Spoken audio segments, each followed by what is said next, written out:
Dobrý večer, vážení přátelé francouzské literatury.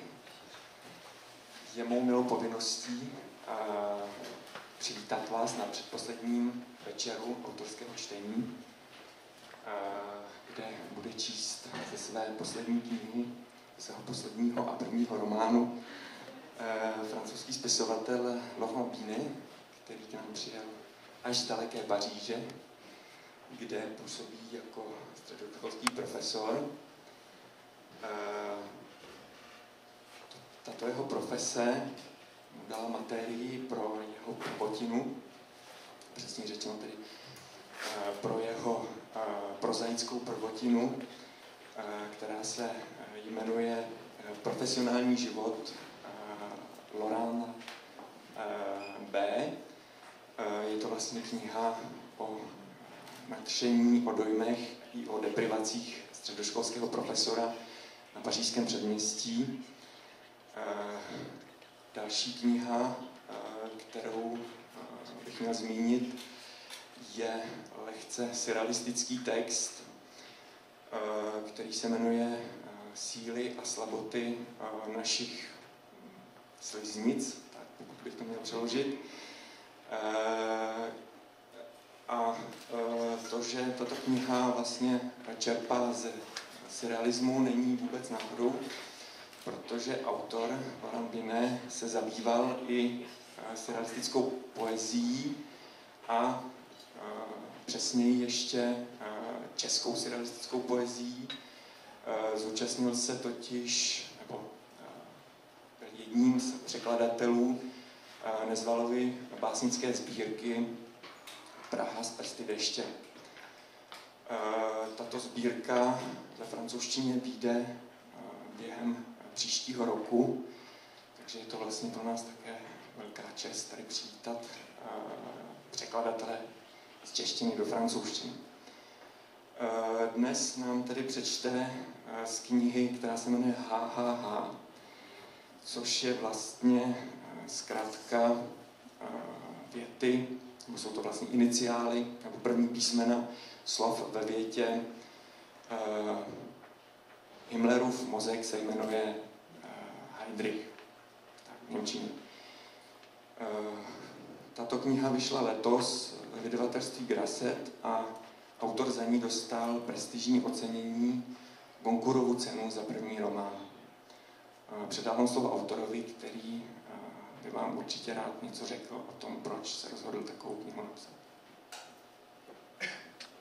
Jasně.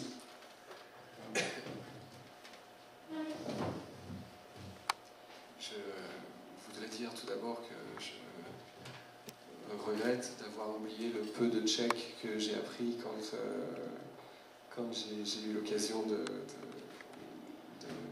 visiter Prague, puisque j'ai compris que vous avez retracé ma carrière, mais je n'ai pas compris tous les détails. Takže autor poděkoval za to, že mohl zúčastnit tohoto festivalu a zmínil také, že tady Prahou během svého života několikrát projížděl. Zapomněl jsem zmínit, že během své základní vojenské služby působil jako učitel francouzštiny v Košicích, kde se seznámil vlastně s tímto příběhem českých dějin, to znamená s atentátem na Heydricha, a kde tedy dostal ten nápad, že o tom, o celé té události napíše knihu. Peut-être pour commencer, je peux expliquer au public pourquoi moi qui suis français j'ai été intéressé par cette histoire et pourquoi j'ai voulu la raconter. Quand j'étais petit, mon père, prof d'histoire, m'avait dit que un grand chef nazi, le chef de la Gestapo, Heydrich, s'était fait abattre par des partisans tchécoslovaques. Et en fait, quand je suis venu faire mon service militaire en Slovaquie, je me suis souvenu de cette histoire et j'ai posé des questions sur sur l'attentat. Et en fait, je me suis rendu compte que c'était une histoire extraordinaire. Et c'est pour ça que de détail en détail, à force de creuser, j'ai eu envie de la raconter. Tu knihu jsem vlastně napsal, nebo počátky té knihy sahají až do mého dětství, protože můj otec, který byl profesor dějin nebo profesor historie, mi vyprávěl, když jsem byl malý, o atentátu na Heydricha, který podnikli nebo osnovali dva českoslovenští vojáci, partizáni. A když jsem se potom během té vojenské služby dostal na Slovensko, tak jsem se na to vzpomněl a začal jsem se o tento příběh hlouběji zajímat a pomalu jsem začal tedy schánět materiály ke svému románu. Puisque cette histoire, en fait, en France en tout cas, et je pense en dehors de la Tchécoslovaquie, était assez peu connue en Europe de l'Ouest. Et je suis très heureux si, grâce à mon livre et grâce au succès qu'il a eu, Gabčík, Kubiš, Valčík peuvent aujourd'hui être un petit peu plus connus en dehors des frontières de la Tchécoslovaquie. Et je serais également très heureux si, grâce à mon livre, on arrête de confondre la Slovaquie et la Slovénie, par exemple. Jsem také rád, že tady tou knížkou jsem vlastně mohl příběh Kubiše a Gabčíka rozšířit dál za hranice Československa, protože v západní Evropě a ve Francii vůbec tento příběh není příliš znám. A jsem také rád, že Francouzi začali díky mé knize konečně rozlišovat mezi Slováky a Slovenci například. Alors, je vais vous lire donc quelques extraits. Ještě jsem zapomněl zmínit, že kniha letos na podzim vyjde v českém překladu Michaely Markové ve vydavatelství Argo. Vidíte tady na ceduli za mnou.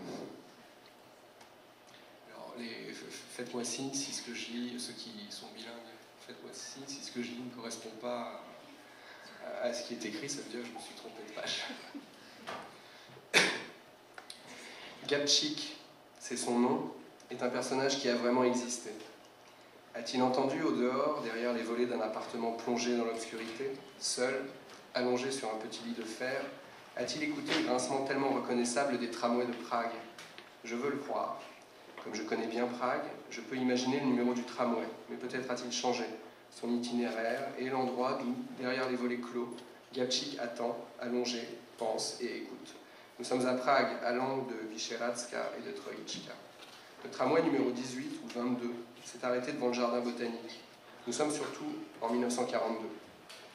Dans le livre du rire et de l'oubli, Kundera laisse entendre qu'il a un peu honte d'avoir à baptiser ses personnages, et bien que cette honte ne soit guère perceptible dans ses romans, qui regorgent de Thomas, Tamina et autres Teresa, il y a là l'intuition d'une évidence. Quoi de plus vulgaire que d'attribuer arbitrairement, dans un puéril souci d'effet de réel, ou dans le meilleur des cas simplement de commodité, un nom inventé à un personnage inventé.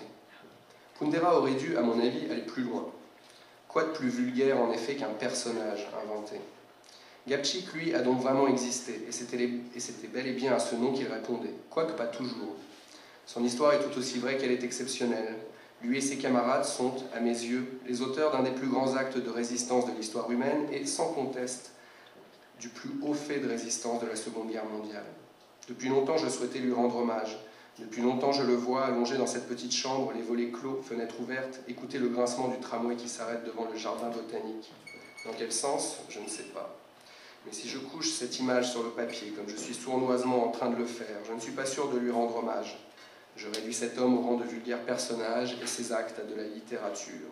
Alchimie infamante, mais qui puis-je? Je ne veux pas traîner cette vision toute ma vie sans avoir, au moins, essayé de la restituer. J'espère simplement que derrière l'épaisse couche réfléchissante d'idéalisation que je vais appliquer à cette histoire fabuleuse, le miroir sans teint de la réalité historique se laissera encore traverser.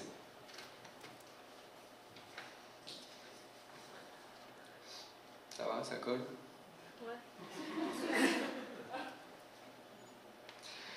Peu de temps après mon arrivée en Slovaquie, je rencontrai une très belle jeune femme slovaque dont je tombais éperdument amoureux et avec laquelle j'allais vivre une histoire passionnelle qui devait durer près de 5 ans. C'est par elle que je pus obtenir des renseignements supplémentaires. Le nom des protagonistes d'abord, Józef Gabčík et Jan Kubiš. Gabčík était le slovaque et Kubiš le tchèque. Il paraît qu'à la consonance de leurs patronymes respectifs, on ne peut pas se tromper. Les deux hommes, en tout cas, semblaient faire partie intégrante du paysage historique. Aurélia, la jeune femme en question, avait appris leur nom à l'école, comme tous les petits Tchèques et tous les petits Slovaques de sa génération, je crois. Pour le reste, elle connaissait l'épisode dans ses grandes lignes, mais n'en savait guère plus que mon adjudant-chef. Il me fallut attendre 2 ou 3 ans pour réellement prendre conscience de ce que j'avais toujours soupçonné, que cette histoire dépassait en romanesque et en intensité les plus improbables fictions. Et cela, je le découvris presque par hasard. J'avais loué pour Aurélia un appartement situé dans le centre de Prague, entre le château de Vyšehrad et Karlovo Náměstí, la place Charles. Hors de cette place part une rue, Preslova ulice, qui rejoint le fleuve, là où l'on trouve cet étrange immeuble de verre qui semble onduler dans les airs et que les Tchèques appellent Tančići dom, la maison qui danse. Dans cette rue Preslova, sur le trottoir de droite, en descendant, il y a une église. Sur le flanc de cette église, un soupirail autour duquel on peut voir dans la pierre de nombreux impacts de balles et une plaque qui mentionne entre autres les noms de Gabčík et de Kubiš, ainsi que celui d'Heydrich, auquel leur destin est désormais lié pour toujours. Je suis passé des dizaines de fois devant ce soupirail sans remarquer ni les impacts ni la plaque. Mais un jour, je me suis arrêté. J'avais trouvé l'église où les parachutistes s'étaient réfugiés après l'attentat. Je suis revenu avec Aurélia à 1 heure où l'église était ouverte et nous avons pu visiter la crypte. Dans la crypte, il y avait tout. Il y avait les traces encore terriblement fraîches du drame qui s'est achevé dans cette pièce voilà plus de 60 ans.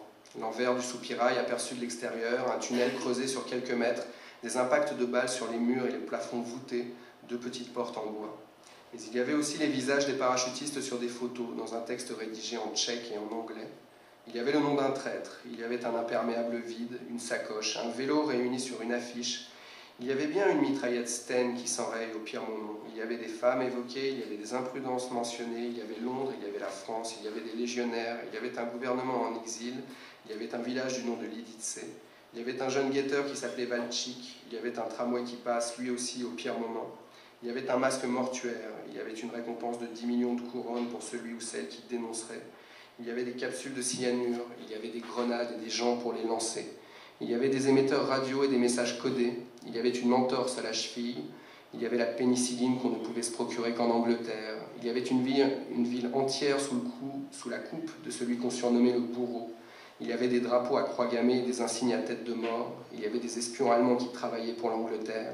Il y avait une Mercedes noire avec un pneu crevé. Il y avait un chauffeur, il y avait un boucher. Il y avait des dignitaires autour d'un cercueil. Il y avait des policiers penchés sur des cadavres. Il y avait des représailles terribles. Il y avait la grandeur et la folie, la faiblesse et la trahison, le courage et la peur, l'espoir et le chagrin. Il y avait toutes les passions humaines réunies dans quelques mètres carrés. Il y avait la guerre et il y avait la mort. Il y avait des juifs déportés, des familles massacrées, des soldats sacrifiés. Il y avait de la vengeance et du calcul politique. Il y avait un homme qui, entre autres, jouait du violon et pratiquait l'escrime. Il y avait un serrurier qui n'a jamais pu exercer son métier. Il y avait l'esprit de la résistance qui s'est gravé à jamais dans ses murs. Il y avait les traces de la lutte entre les forces de la vie et celles de la mort. Il y avait la Bohême, la Moravie, la Slovaquie. Il y avait toute l'histoire du monde contenue dans quelques pierres. Il y avait 700 SS dehors. Pour la 100e fois, je suis revenu à Prague, accompagné d'une autre jeune femme, la splendide Natacha, française celle-ci, en dépit de son nom, fille de communiste, comme nous tous. Je suis retourné à la crypte. Le premier jour, elle était fermée pour cause de fête nationale, mais en face, je ne m'en étais jamais avisé auparavant, il y a un bar qui s'appelle Aux Parachutistes. À l'intérieur, les murs sont tapissés de photos, de documents, de fresques et d'affiches relatives à l'affaire. Au fond, une grande peinture murale représente la Grande-Bretagne, avec des points qui indiquent les différentes bases militaires où les commandos de l'armée tchèque en exil se préparaient à leur mission. J'ai bu une bière avec Natacha. Le lendemain, nous sommes revenus à 1 heure ouvrable et j'ai montré la crypte à Natacha, qui a pris quelques photos à ma demande. Dans le hall, un petit film était projeté qui reconstituait l'attentat. J'ai essayé de repérer les lieux du drame pour me rendre sur place, mais c'est assez loin du centre-ville, en banlieue. Les noms des rues ont changé, j'ai encore du mal à situer précisément l'endroit exact de l'attaque. À la sortie de la crypte, j'ai récupéré un prospectus bilingue qui annonçait une exposition intitulée Attentat en tchèque, Assassination en anglais. Entre les deux titres, une photo montrait Heydrich entouré d'officiels allemands et flanqué de son bras droit local, le sudette Karl Hermann Frank, tous en grand uniforme en train de gravir des escaliers lambrissés. Sur le visage d'Heydrich, une cible rouge avait été imprimée. L'exposition avait lieu au musée de l'armée, non loin de Florence, la station de métro, mais il n'y avait aucune indication de date, seuls les horaires d'ouverture du musée étaient mentionnés. Nous nous y sommes rendus le jour même. À l'entrée du musée, une petite dame assez âgée nous a accueillis avec beaucoup de sollicitude. Elle semblait heureuse de voir des visiteurs et nous a invités à parcourir les différentes galeries du bâtiment. Mais une seule m'intéressait, que je lui ai désignée, celle dont l'entrée était décorée d'un énorme carton-pâte annonçant, à la manière d'une affiche de film d'horreur hollywoodien, l'exposition sur Heydrich. Je me suis demandé si cette exposition était permanente. En tout cas, elle était gratuite, comme l'ensemble du musée. Et la petite dame qui s'est enquise de notre nationalité nous a remis un fascicule d'accompagnement en anglais. Elle était navrée de ne pouvoir nous proposer qu'anglais ou allemand. L'exposition dépassait toutes mes espérances. Là, il y avait vraiment tout. Outre des photos, des lettres, des affiches et des documents divers, j'ai vu les armes et les effets personnels des parachutistes, leurs dossiers remplis par les services anglais avec notes, appréciations, évaluation des compétences. La Mercedes d'Heydrich avec son pneu crevé et son trou dans la portière arrière droite. La lettre fatale de l'amant à sa maîtresse qui fut la cause du massacre de Lidice, à côté de leurs passeports respectifs avec leurs photos et quantité d'autres traces authentiques et bouleversantes de ce qui s'est passé. J'ai pris fébrilement des notes tout en sachant qu'il y avait beaucoup trop de noms, de dates, de détails. En sortant, j'ai demandé à la petite dame s'il était possible d'acheter le fascicule qu'elle m'avait remis pour la visite, dans lequel toutes les légendes et commentaires de l'exposition étaient retranscrits. Elle m'a dit que non, d'un air désolé. Ce livret, très bien fait, était broché à la main et n'avait manifestement pas été destiné à la commercialisation. Me voyant perplexe et sans doute touché par mes efforts pour baragouiner le tchèque, la petite dame a fini par me prendre le fascicule des mains et, avec un air déterminé, l'a fourré dans le sac à main de Natacha.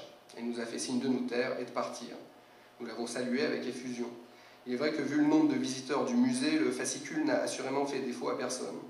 Mais quand même, c'était vraiment gentil.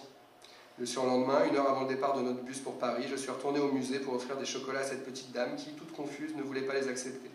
La richesse du fascicule qu'elle m'a offert est telle que sans lui, et donc sans elle, ce livre n'aurait sans doute pas eu la forme qu'il va prendre maintenant.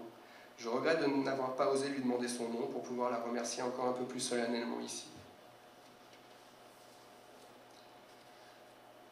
La plus belle ville du monde est comme agitée de spasmes sporadiques. Les Allemands locaux cherchent à déclencher une émeute. Des manifestants défilent sur Václavské náměstí, l'immense avenue surplombée par l'imposant muséum d'histoire naturelle. Des provocateurs cherchent à en découdre, mais la police tchèque a reçu l'ordre de ne pas intervenir.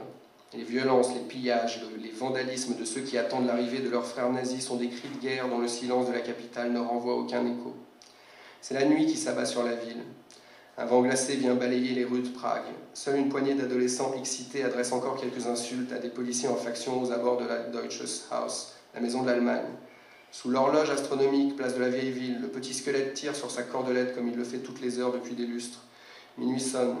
Le grincement caractéristique des volets de bois se fait entendre, mais ce soir, je gage que personne ne prend la peine de regarder le défilé des petits automates qui réintègrent bien vite les entrailles de la tour où ils seront, peut-être, en sécurité. J'imagine des nuées de corbeaux voler autour de Notre-Dame de Thine, la sombre cathédrale hérissée de ses sinistres tourelles de guet. Sous le pont Charles coule la Vltava. Sous le pont Charles coule la Moldau, le fleuve paisible qui traverse Prague a 2 noms, l'un tchèque, l'autre allemand, et c'est sans doute symptomatiquement un de trop. Les Tchèques essaient nerveusement de trouver le sommeil. Ils espèrent encore que des concessions supplémentaires calmeront l'appétit des Allemands. Mais à quelles concessions n'ont-ils pas déjà consenti? Pour attendrir l'ogre hitlérien, ils comptent sur la servilité de leur président Hácha. Leur volonté de résistance a été brisée à Munich par la trahison de la France et de l'Angleterre. Ils n'ont plus que leur passivité à opposer au bellicisme nazi. Ce qui reste de la Tchécoslovaquie n'aspire qu'à être une petite nation pacifique, mais la gangrène inoculée il y a des siècles par Przemysl Otakar II s'est propagée dans tout le pays. L'amputation des Sudètes n'y pourra rien changer. Avant l'aube, la radio annonce les termes de l'accord conclu entre Hácha et Hitler. C'est l'annexion pure et simple. La nouvelle éclate comme une bombe dans chaque foyer tchèque. Le jour ne s'est pas encore levé que les rues commencent à bruisser d'abord d'une rumeur sourde qui se transforme progressivement en brouhaha, puis dans un tumulte général. Peu à peu, les gens sortent de chez eux. Certains portent une petite valise. Ce sont ceux qui se précipitent aux portes des ambassades pour demander asile et protection, qu'on leur refuse en général. Les premiers cas de suicide sont signalés. À 9 h, enfin, le premier char allemand pénètre dans la ville.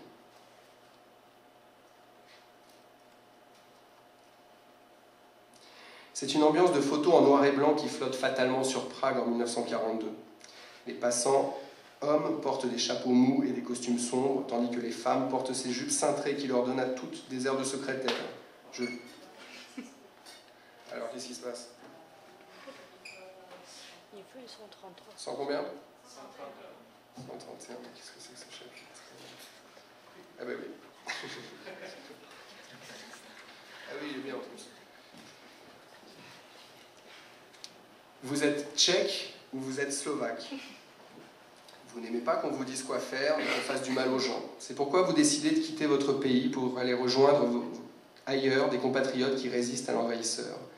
Vous passez par le nord ou par le sud, la Pologne ou les Balkans, et vous rejoignez la France par mer au prix de nombreuses complications. En arrivant, les complications se compliquent encore. La France vous oblige à vous engager dans sa légion et vous envoie en Algérie ou à Tunis. Mais vous rejoignez finalement une division tchécoslovaque qui se forme dans une ville où l'on enferme les réfugiés espagnols et vous allez vous battre aux côtés des Français quand ils sont à leur tour agressés par l'ogre hitlérien. Vous battez avec courage et vous êtes de tous les reculs et de toutes les défaites. Tandis que les avions vrombissent dans le ciel, vous participez à cette longue agonie, la débâcle. Pour vous, c'est la première et la dernière. Dans le sud de la France vaincue, c'est la pagaille. Vous réussissez à nouveau à vous embarquer et cette fois, vous atterrissez en Angleterre. Comme vous avez montré votre courage et résisté héroïquement à ce même envahisseur, comblant ainsi le vide historique de mars 1939, le président Benesch en personne vous décore au milieu d'un champ. Vous êtes fourbu dans votre uniforme froissé, mais vous êtes aux côtés de votre ami lorsque Benesch accroche une médaille à votre manteau. Puis c'est Churchill himself, appuyé sur sa canne, qui vous passe en revue. Vous avez combattu l'envahisseur et incidemment sauvé l'honneur de votre pays, mais vous ne souhaitez pas en rester là. Vous rejoignez les forces spéciales et vous entraînez dans des châteaux nommés house, manor ou villa, à travers toute l'Écosse et l'Angleterre. Vous sautez, vous tirez, vous luttez, vous dégoupillez. Vous êtes bon, vous êtes tout à fait charmant. Vous êtes bon camarade et vous plaisez aux filles.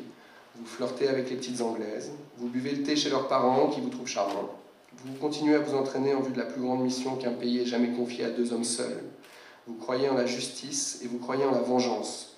Vous êtes valeureux, volontaire et doué. Vous êtes prêt à mourir pour votre pays. Vous devenez quelque chose qui grandit en vous et progressivement commence déjà à vous dépasser, mais vous restez aussi tellement vous-même. Vous êtes un homme simple, vous êtes un homme. Vous êtes Józef Gabčík ou Jan Kubiš et vous allez entrer dans l'histoire. 150. C'est un combat perdu d'avance. Je ne peux pas raconter cette histoire telle qu'elle devrait l'être. Tout ce fatras de personnages, d'événements, de dates et l'arborescence infinie des liens de cause à effet et ces gens, ces vrais gens qui ont vraiment existé avec leur vie, leurs actes et leurs pensées dont je frôle un pan infime. Je me cogne sans cesse contre ce mur de l'histoire sur lequel grimpe et s'étend sans jamais s'arrêter, toujours plus haut et toujours plus dru, le lierre décourageant de la causalité. Je regarde une carte de Prague sur laquelle sont pointés tous les appartements des familles qui ont aidé et hébergé les parachutistes, engagement qu'elles ont presque toutes payé de leur vie. Hommes, femmes et enfants, naturellement. La famille Svatoš, à 2 pas du pont Charles, la famille Ogun, près du château, les familles Novak, Moravec, Zelenka, Fafek, situées plus à l'est. Chaque membre de chacune de ces familles mériterait son propre livre, le récit de son engagement dans la résistance jusqu'à Mauthausen et son tragique dénouement. Combien de héros oubliés dorment dans le grand cimetière de l'histoire? Des milliers, des millions de Fafek et de Moravec, de Novak et de Zelenka.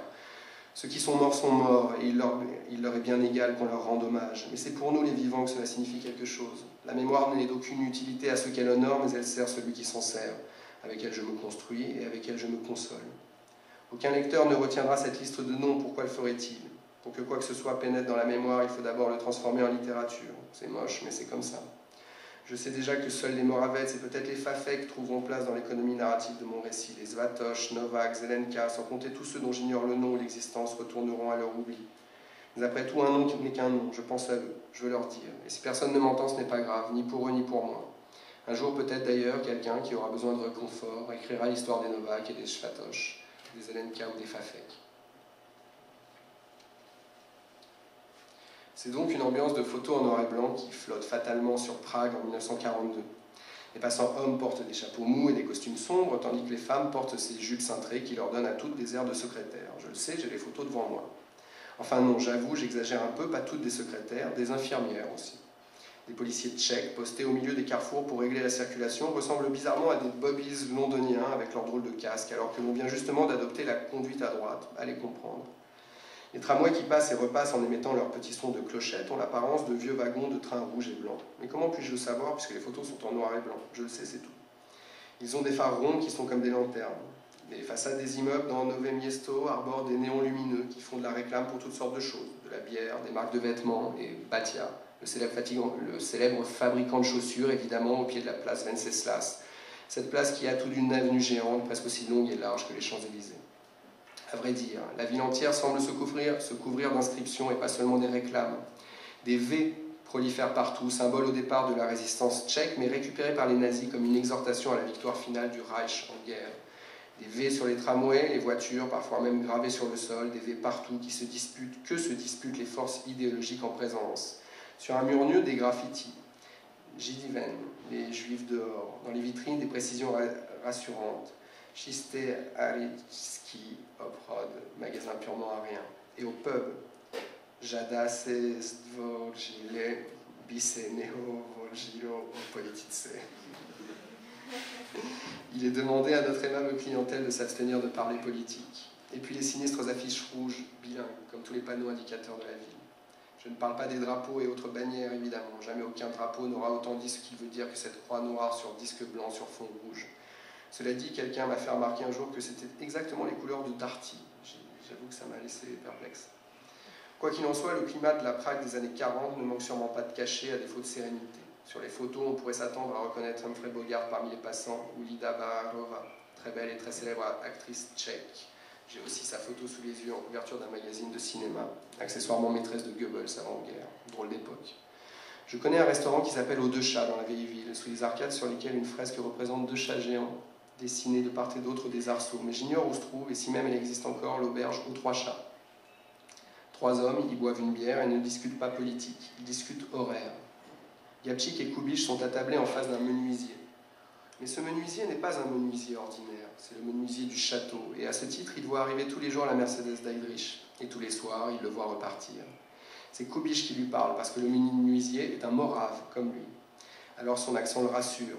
Ne t'inquiète pas, tu vas nous aider avant, mais pas pendant. Tu seras loin quand on l'abattra. Ah bon? C'est là tout le secret de l'opération anthropoïde. Même le menuisier, à qui l'on demande simplement de fournir les horaires, est mis au courant sans plus de façon. J'ai lu quelque part que les parachutistes n'étaient pas toujours d'une discrétion extrême. En même temps, à quoi bon peut-être trop dissimuler? Le menuisier doit bien se douter que ces horaires qu'on lui demande sur Heydrich ne sont pas destinés à renseigner les statistiques sur la circulation des Mercedes à Prague. Et puis je relis le témoignage du menuisier. Kubiš lui a bien dit de son plus bel accent morave, pas un mot de tout ça chez toi. Bon, après tout, s'il l'a dit. Le menuisier devra donc noter chaque jour l'heure d'arrivée, l'heure de départ d'Heydrich, en précisant à chaque fois s'il est accompagné ou non d'une escorte.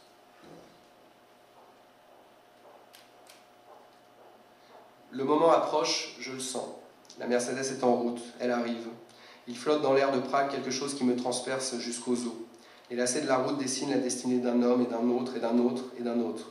Je vois des pigeons qui décollent de la tête de bronze de Jan Hus et en arrière-plan, le décor le plus beau du monde, Notre-Dame de Tignes, la cathédrale noire aiguisée de ses tourelles, celle-là même qui me donne envie de tomber à genoux chaque fois que je peux admirer la grise majesté de sa façade maléfique. Le cœur de Prague bat dans ma poitrine. J'entends le grelot des tramways. Je vois des hommes en uniforme vert de gris dont les bottes claquent sur le pavé. J'y suis presque, je dois y aller, il faut que je me rende à Prague. Je dois être là-bas au moment où cela va se produire, je dois l'écrire là-bas. J'entends le moteur de la Mercedes noire qui file sur la route comme un serpent. J'entends le souffle de Gabčík sangler dans son imperméable attendant sur le trottoir. Je vois Kubiš en face et Valčík posté en haut de la colline. Je ressens la polissure glacée de son miroir au fond d'une poche de sa veste. Pas encore, pas encore. Ještě non, nicht. Pas encore. Je sens le vent qui fouette le visage des deux Allemands dans la voiture. Le chauffeur conduit si vite, je le sais, j'ai 1000 témoignages qui l'attestent, je ne suis pas inquiet de ce côté-là. La Mercedes file à toute allure et c'est la part la plus précieuse de mon imaginaire, celle dont je suis le plus fier, qui se glisse silencieusement dans son sillage. L'air s'engouffre, le moteur ronronne, le passager ne cesse de dire à son chauffeur, un géant, « Schneller, schneller !» Plus vite, mais il ignore que le temps a déjà commencé à ralentir. Bientôt, le cours du monde va se figer dans un virage. La Terre cessera de tourner exactement en même temps que la Mercedes. Mais pas encore. Je sais bien qu'il est encore trop tôt. Tout n'est pas encore tout à fait à sa place. Tout n'est pas dit. Sans doute, je voudrais pouvoir reculer cet instant éternellement, alors même que tout mon être tend si intensément vers lui. Le Slovaque, le Morave et le Tchèque de Bohême attendent eux aussi, et je donnerais cher pour ressentir ce qu'ils ont ressenti alors. Mais je suis bien trop corrompu par la littérature. Je sens monter en moi quelque chose de dangereux, dit Hamlet, et même en un moment pareil, c'est encore une phrase de Shakespeare qui me vient à l'esprit. Qu'on me pardonne, qu'il me pardonne, je fais tout ça pour eux. Il a fallu démarrer la Mercedes noire, ça n'a pas été facile. Tout mettre en place, s'occuper des préparatifs, d'accord, tisser la toile de cette aventure. dresser la potence de la résistance, envelopper le rouleau hideux de la mort dans le rideau somptueux de la lutte. Et tout ça n'est rien, évidemment. Il a fallu, au mépris de toute pudeur, m'associer à des hommes si grands qu'en regardant vers le sol, ils n'auraient même pas pu soupçonner mon existence d'insecte. Il a fallu tricher parfois et renier ce en quoi je crois, parce que mes croyances littéraires n'ont aucune importance au regard de ce qui se joue maintenant, de ce qui va se jouer dans quelques minutes, ici, maintenant, dans ce virage de Prague, rue de l'Écherice, là où plus tard, beaucoup plus tard, on construira une espèce de bretelle, parce que les formes d'une ville changent plus vite, hélas, que la mémoire des hommes. Cela n'a en fait que peu d'importance. Une Mercedes noire file sur la route comme un serpent, c'est désormais la seule chose qui compte. Je ne me suis jamais senti aussi proche de mon histoire. Prague. Je sens du métal qui frotte contre du cuir, et cette anxiété qui monte chez les trois hommes et ce calme qu'ils affichent. Ce n'est pas la malassurance de ceux qui savent qu'ils vont mourir, car, bien qu'ils s'y préparent, la possibilité d'en réchapper n'a jamais été écartée. Ce qui rend à mon avis la tension psychologique encore plus insupportable. Je ne sais pas quelle incroyable résistance nerveuse il leur a fallu pour se dominer. Je recense rapidement les occasions où dans ma vie j'ai dû faire preuve de sang-froid. Quelle dérision! À chaque fois les enjeux étaient ridicules. Une jambe cassée, une nuit au poste ou une rebuffade, voilà à peu près tout ce que j'ai risqué de ma pauvre existence. Comment pourrais-je donner ne serait-ce qu'une infime idée de ce qu'ont vécu ces trois hommes? Mais il n'est sans doute plus temps d'avoir ce genre d'état d'âme. Moi aussi, après tout, j'ai des responsabilités et je dois y faire face. Rester bien calé dans le sillage de la Mercedes. Écouter les bruits de la vie en ce matin de mai. Sentir le vent de l'histoire qui se met doucement à siffler. Faire défiler la liste de tous les acteurs depuis l'aube des temps au XIIe siècle jusqu'à nos jours et Natacha. Puis ne conserver que 5 noms. Heydrich, Klein, Walchik, Kubich et Gabčík. Dans l'entonnoir de cette histoire, ces 5-là commencent à apercevoir de la lumière. Vous êtes fort, vous êtes puissant, vous êtes content de vous. Vous avez tué des gens et vous allez en tuer beaucoup, beaucoup d'autres. Tout vous réussit, rien ne vous résiste. En l'espace d'à peine 10 ans, vous êtes devenu l'homme le plus dangereux du Troisième Reich. Plus personne ne se moque de vous. On ne vous appelle plus la chèvre, mais la bête blonde. Vous avez indéniablement changé de catégorie dans l'échelle des espèces animales. Tous vous craignent aujourd'hui, même votre chef, qui est un petit hamster à lunettes, bien qu'il soit lui aussi très dangereux. Vous êtes calé dans le siège de votre Mercedes décapotable et le vent fouette votre visage. Vous vous rendez au bureau et votre bureau est un château. Vous vivez dans un pays et tous les habitants de ce pays sont vos sujets. Vous avez droit de vie ou de mort sur eux. Si vous le décidiez, vous pourriez les tuer tous jusqu'au dernier. D'ailleurs, c'est peut-être ce qui les attend. Mais vous ne serez plus là pour le voir car d'autres aventures vous appellent. Vous avez de nouveaux défis à relever. Tout à l'heure, vous allez vous envoler et abandonner votre royaume. Vous étiez venu remettre de l'ordre dans ce pays et vous avez brillamment accompli votre tâche. Vous avez fait courber les chines à tout un peuple, vous avez dirigé le protectorat d'une main de fer, vous avez fait de la politique, vous avez gouverné, vous avez régné. Vous laisserez à votre successeur la lourde tâche de pérenniser votre héritage, à savoir empêcher toute résurgence de la résistance que vous avez brisée, maintenir tout l'appareil de production tchèque au service de l'effort de guerre allemand, poursuivre le processus de germanisation que vous avez engagé et dont vous avez défini les modalités. En songeant à votre passé comme à votre futur, vous êtes submergé par un immense sentiment d'autosatisfaction. Vous serrez votre sacoche de cuir posée sur vos genoux. Vous pensez à la marine, à la France qui vous attend, aux Juifs qui vont mourir, à ce Reich immortel dont vous aurez posé les fondations les plus solides, enterré les racines les plus profondes. Mais vous oubliez le présent. Votre instinct de policier est-il engourdi par les rêveries qui traversent votre cerveau, tandis que file la Mercedes ? Vous ne voyez pas en cet homme qui porte un imperméable sous le bras par cette chaude journée de printemps et qui traverse devant vous l'image de votre présent qui vous rattrape. Que fait-il, cet imbécile? Il s'arrête au milieu de la route, pivote d'un quart de tour pour faire face à la voiture, croise votre regard, fait voler son imperméable, découvre une arme automatique, pointe l'arme dans votre direction, vise et tire.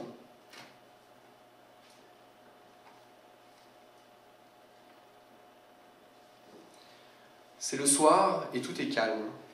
Les hommes sont rentrés du travail et dans les petites maisons, les lumières s'éteignent l'une après l'autre, d'où s'exhalent encore les bonnes odeurs des repas du dîner, mêlées toutefois à des relents de choux un peu âcres. La nuit tombe sur Lidice. Les habitants vont se coucher de bonne heure car demain, comme toujours, il faudra se lever tôt pour aller à la mine ou à l'usine. Mineurs et métallos dorment déjà lorsqu'un bruit lointain de moteur en marche se fait entendre. Le bruit lentement se rapproche. Des camions bâchés avancent en file indienne dans le silence de la campagne. Puis les moteurs se taisent. Et c'est un cliquetis continu qui leur succède. Le cliquetis s'étire dans la rue comme un liquide s'engouffrant dans des tubes. Des ombres noires se répandent partout dans le village. Puis lorsque les silhouettes se sont agglutinées en groupes compacts et que chacun a rejoint sa position, le cliquetis cesse. Une voix humaine déchire la nuit. C'est un signal crié en allemand. Et alors, ça commence. Les habitants de Lidice, tirés de leur sommeil, ne comprennent rien à ce qui leur arrive ou ne le comprennent que trop bien.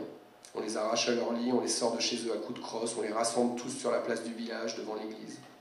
Près de 500 hommes, femmes, enfants, habillés à la hâte, se retrouvent ahuris et terrifiés, encerclés par des hommes en uniforme de la Schutzpolizei. Ils ne peuvent pas savoir qu'il s'agit d'une unité qu'on a fait venir spécialement de Halle an der Saale, la ville natale d'Heydrich. Mais ils savent déjà que demain, personne n'ira au travail. Puis les Allemands commencent à effectuer ce qui deviendra bientôt leur occupation favorite. Ils se mettent à trier. Les femmes et les enfants sont enfermés dans l'école. Les hommes sont conduits dans un corps de ferme et entassés dans une cave. Débute alors l'attente interminable et l'angoisse absolue qui dévore les visages. À l'intérieur de l'école, les enfants pleurent. Dehors, les Allemands se déchaînent, ils pillent et saccagent consciencieusement et frénétiquement chacune des 96 maisons et tous les édifices publics, églises comprises. Les livres et les tableaux, jugés inutiles, sont jetés par les fenêtres, entassés sur la place et brûlés. Pour le reste, ils récupèrent des radios, des vélos, des machines à coudre. Ce travail leur prend plusieurs heures, au terme desquelles Lidice est transformé en champ de ruines. À 5 heures du matin, ils reviennent les chercher. Les habitants découvrent le spectacle de leur village mis sans dessus-dessous, et les policiers qui continuent à courir partout en criant et en emportant tout ce qu'ils peuvent. Les femmes et les enfants sont embarqués dans des camions qui prennent la direction de Kladno, la ville voisine. Pour les femmes, c'est une étape avant Ravensbrück. Les enfants seront séparés de leur mère et gazés à Chelmno, exception faite d'une poignée d'entre eux jugés aptes à la germanisation qui seront adoptés par des familles allemandes. Les hommes sont rassemblés devant un mur sur lequel on a disposé des matelas. Le plus jeune a 15 ans, le plus vieux 84. On en aligne 5 et on les fusille, puis 5 autres, et ainsi de suite. Les matelas servent à éviter que les balles ne ricochent. Mais les hommes de la Schupo n'ont pas l'expérience des Einsatzgruppen. Avec les pauses, le ramassage des corps, la reformation du peloton, ça n'en finit pas. Les heures passent, pendant lesquelles chacun attend son tour. Pour aller plus vite, on décide de doubler la cadence et on les abat 10 par 10. Le maire de la ville, chargé d'identifier les habitants un par un avant leur exécution, fait partie de la dernière série. Grâce à lui, les Allemands épargnent 9 hommes qui ne sont pas du village, mais simplement en visite chez des amis et piégés par le couvre-feu, ou invités par de la famille et hébergés pour la nuit. Ils sont quand même exécutés à Prague. Lorsque 19 travailleurs rentrent de leur service de nuit, ils trouvent leur village ravagé, leur famille disparue, les cadavres de leurs amis encore chauds. Et comme les Allemands sont encore là, ils sont eux aussi immédiatement fusillés. Même les chiens sont abattus. Mais ce n'est pas fini. Hitler a décidé que Lidice servirait de défouloir cathartique et symbolique à sa rage de vengeance. La frustration engendrée par l'incapacité du Reich à trouver et punir les assassins d'Heydrich provoque une hystérie systémique au-delà de toute mesure. L'ordre est de rayer Lidice de la carte, littéralement. Le cimetière est profané, les vergers sont retournés, tous les bâtiments sont incendiés et on jette du sel sur la terre pour être sûr que rien ne repousse. Le village n'est plus qu'un brasier infernal. Des bulldozers sont en route pour raser les ruines. Il ne doit rester aucune trace, pas même de l'emplacement du village. Hitler veut montrer ce qu'il en coûte de défier le Reich et Lidice lui sert de victime expiatoire. Mais il vient de commettre une grave erreur. Ayant depuis longtemps perdu le sens de toute mesure, ni Hitler ni aucun membre de l'appareil nazi n'a réalisé quel retentissement mondial va provoquer la publicité donnée volontairement à la destruction de Lidice. Jusque-là, les nazis, s'ils ne cherchaient qu'avec mollesse à dissimuler leurs crimes, appliquaient tout de même une discrétion de façade qui permettait à certains, s'ils le désiraient, de se voiler la face quant à la nature profonde du régime. Avec Lidice, le masque de l'Allemagne nazie tombe pour le monde entier.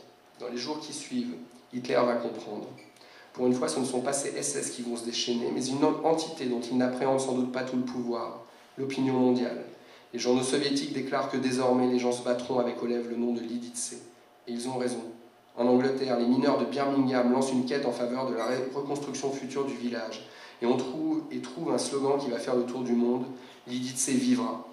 Aux États-Unis, au Mexique, à Cuba, au Venezuela, en Uruguay, au Brésil, on rebaptise des places, des quartiers, des villages même du nom de Lidice. L'Égypte, l'Inde manifestent officiellement leur solidarité.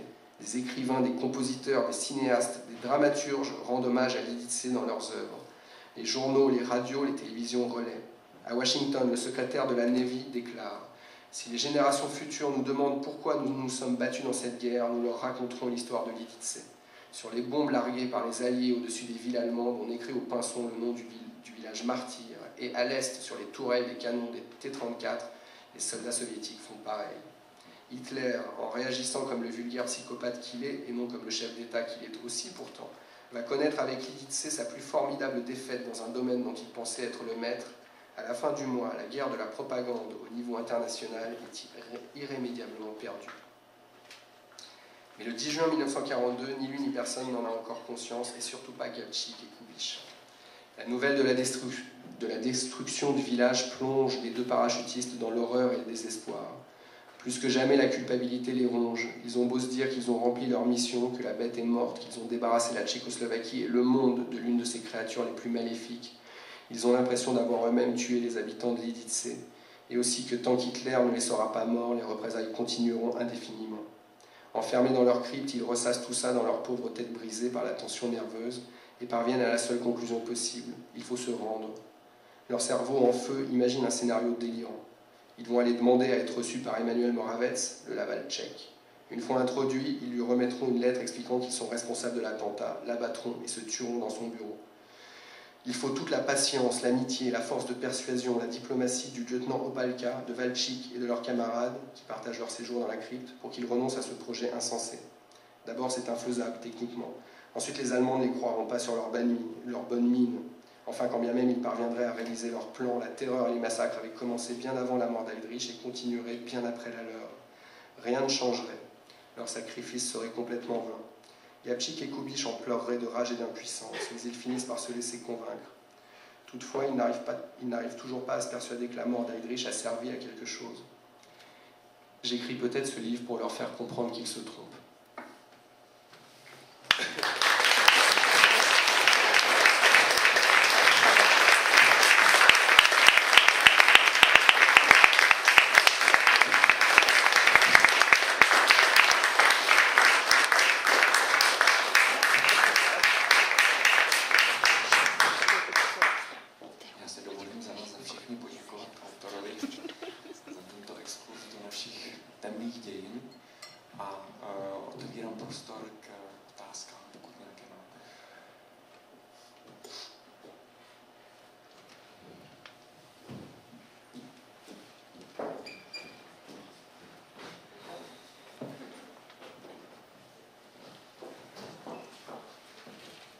Bonsoir, je vous souhaite bonsoir. Je vous remercie pour votre lecture magnifique. Je vais remarquer que ce livre que vous avez écrit sera merveilleux pour les historiens et pour le public, parce que je pense que le public tchèque ne sait même pas ce que de la Deuxième Guerre mondiale.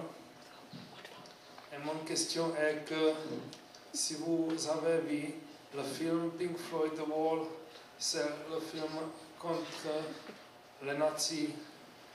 Et si vous n'avez pas vu ce film, venez le voir, c'est trop impressionnant. Merci beaucoup. Merci à vous, je suis très flatté évidemment que ce soit de la part d'un... Pardon. Mais oui, bien sûr. Oui. Já si dovolím, pokud kladete otázku ve francouzštině, jestli byste to potom mohli překládat do češtiny. Tady pán poděkoval autorovi za to pěkné čtení a hlavně za to, že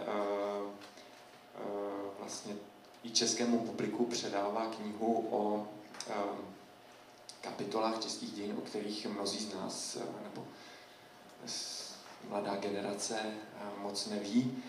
A ptal se autora, jestli zná film od Pink Floydu, nebo z Pink Floydy, The Wall, který vlastně pojednává o podobné problematice, je taky vlastně, nebo je to film proti nacismu. A pokud ho autor neviděl, tak mu ho vřele doporučuji. Tout d'abord, je voudrais dire que je suis très intimidé de parler devant des Tchèques et de leur lire des extraits de ce qui fait partie de leur histoire, parce que, contrairement à ce que vous dites, je crois quand même que beaucoup de Tchèques connaissent cette histoire, mais j'espère que je pourrai leur apprendre des détails que m'ont permis que j'ai pu découvrir dans mes recherches.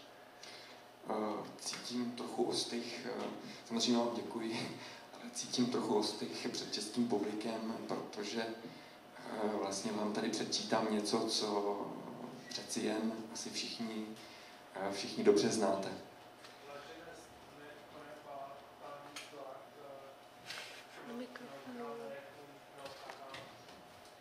C'est pour ça que c'est aux vieux comme nous de leur apprendre, comme moi en tout cas.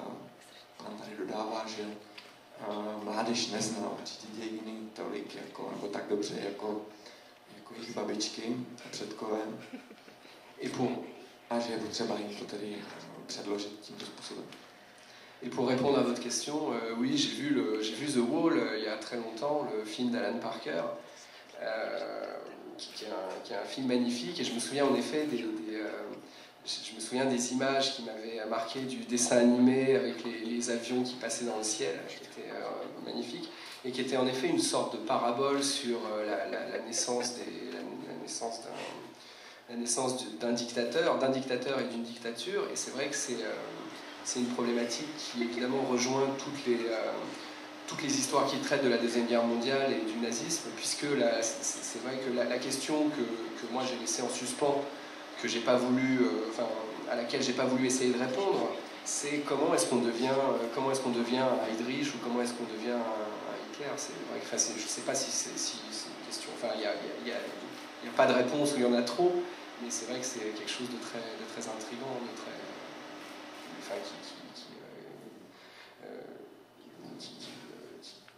qui suscite réflexion et trouble évidemment. Ten film jsem viděl, to znamená ten film The Wall, a pamatuju si na scény, když tam vlastně pasáž nebo kus tam je animovaný film, kde jsou stíny letadel, jak letí venku a to, co mě na tom filmu vlastně velice zaujalo, je to, jak je to vlastně zobrazeno, jak se rodí diktátor. A koneckonců i ta moje kniha nebo v té své knize jsem si položil otázku, nebo snažil jsem se odpovědět na otázku, jak vzniká diktatura, jak se rodí diktátor. Je to samozřejmě otázka, na kterou neexistuje odpověď, nebo příliš mnoho odpovědí, ale je to určitě něco, co mě velice zajímá, co budí můj zájem.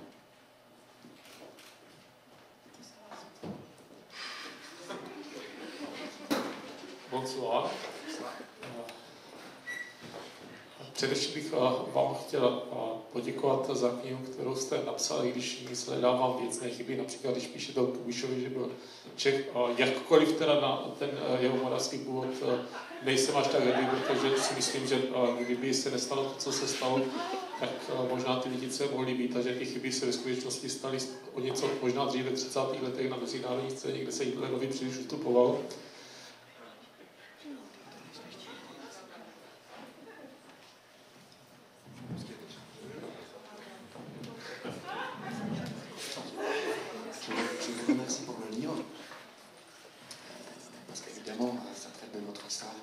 Bien qu'il y ait évidemment certaines imprécisions, comme par exemple quand vous dites que Kubiš était un Tchèque, bien qu'il soit morave, d'origine morave. Et ce qui est fascinant, c'est que vous y soulevez des problèmes qui sans doute... Jste říkal, že některé ty věci se mohly vyřešit na mezinárodní scéně dřív.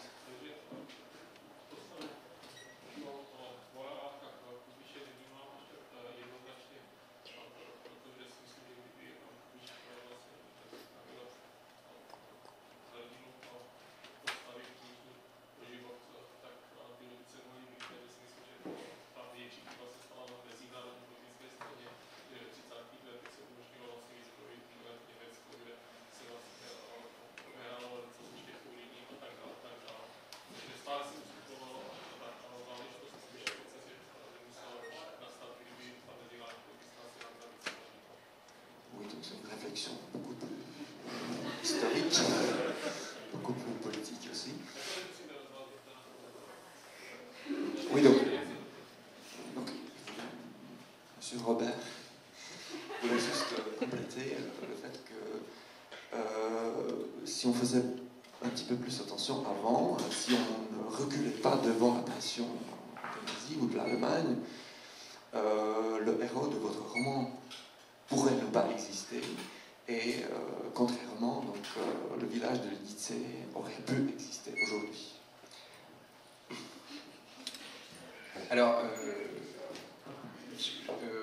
pour répondre aux deux points, il me semble que j'ai intégré le fait que Kubiš est morave, puisque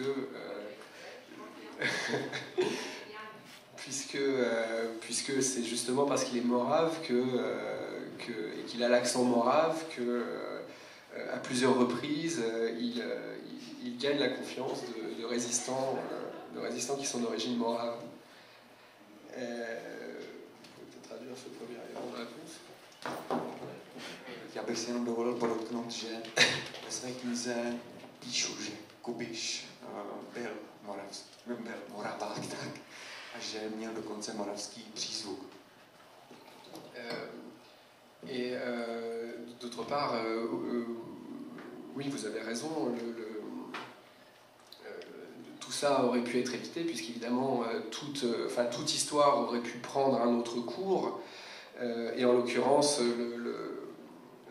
vous n'êtes pas sans savoir que dans cette tragédie qui est la Deuxième Guerre mondiale, la France a une responsabilité énorme, puisque c'est à mon avis, au moment de 1938 et des accords de Munich, l'Allemagne nazie aurait dû être stoppée, et ça n'a pas été fait en raison de la lâcheté de la France et de l'Angleterre.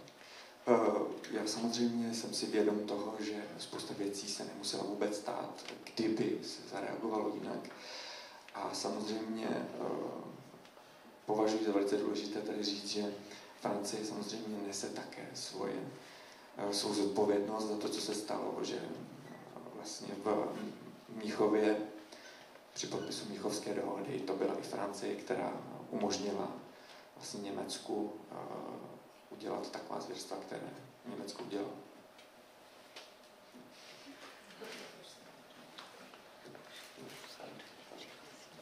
Já bych se netrápil tím, co udělala nebo neudělala Francie před druhou světovou válkou. Mě spíš zajímá, co Francie dělá nebo nedělá teď.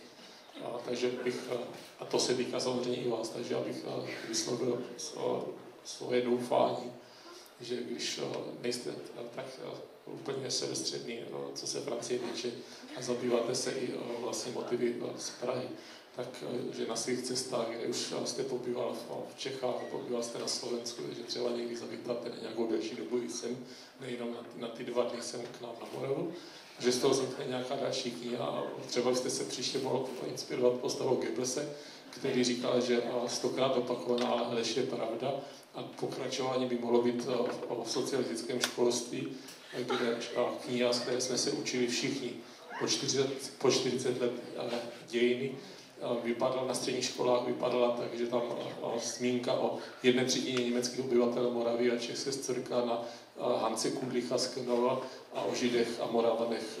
Tam nebyla ani zmínka, čož výsledek je potom ten, že když ta lež se neopakuje 100krát, ale opakuje se mnohonásobně vícekrát, takže potom někteří lidé narození na Moravě se tomu, co by tady říkám, vlastně smějí, ale se omlouvám, že asi nejsem schopný v tomto směru vám něco lepšího.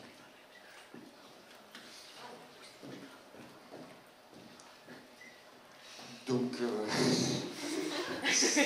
je ne veux pas revenir sur ce qui s'est passé, sur ce qui était dans l'histoire. Ce qui m'intéresse, c'est le présent. Donc, comme vous êtes déjà passé plusieurs fois par Prague, vous avez visité donc la Slovaquie, je souhaite que j'exprime mon espoir que vous restiez un jour peu longtemps en Moravie et qu'il en fleurisse quelque chose, peut-être un livre. Et je tiens quand même à rappeler que c'est Goebbels qui disait que le mensonge 100 fois répété devient la vérité. Et on avait cette expérience aussi à l'époque du socialisme réel, quand dans les manuels de l'histoire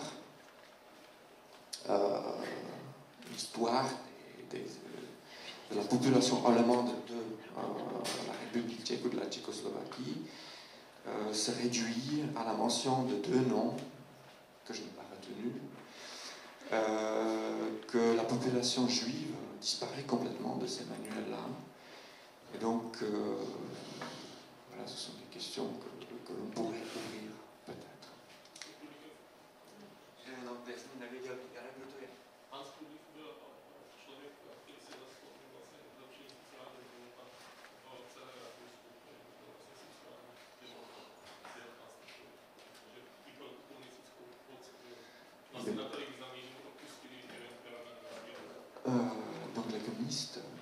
apparemment, dans les manuels d'histoire, ont passé,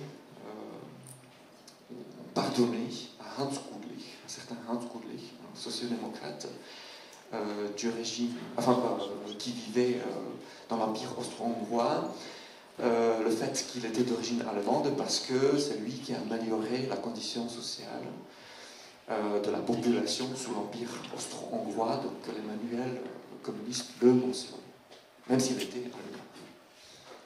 Je vous remercie pour ces précisions. Děkuji vám za to upřesnění. J'avoue, je confesse que c'est la première fois que je viens en Moravie et j'espère que j'en reviendrai. Přiznávám bez mučení, že na Moravu přijdím poprvé v životě, ale slibuji, že se sem určitě vrátím.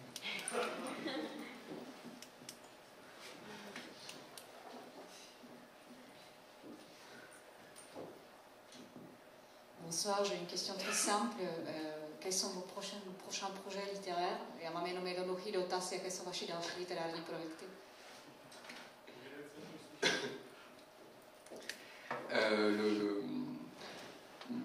Mon prochain livre sera complètement différent. Ça se passera plus pendant la Deuxième Guerre mondiale, mais l'un des personnages, ce sera Roman Jakobson, le linguiste russe, qui a beaucoup travaillé à Prague. Donc il y aura encore un lien, mais beaucoup moins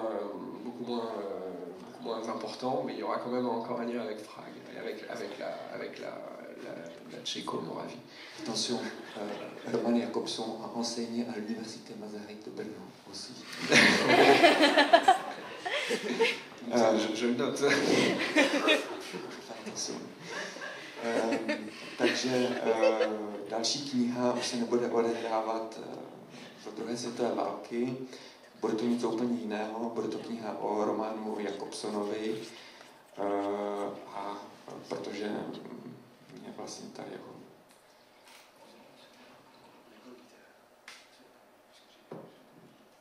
Je dis que oui, enfin en tant que non, j'ai pas mentionné. Znamená, bude o Romanu Jakobsonovi, já jsem se jenom... Les formalistes? Já jsem se jenom dovolil... Jo, že ano. Roman Jakobson na pražský lingvistický kroužek a já jsem se jenom dovolil přihrát tvoji vlastní polivčičku, že Roman Jakobson ji učil na naší Masarykově univerzitě 30. letech. V Brně.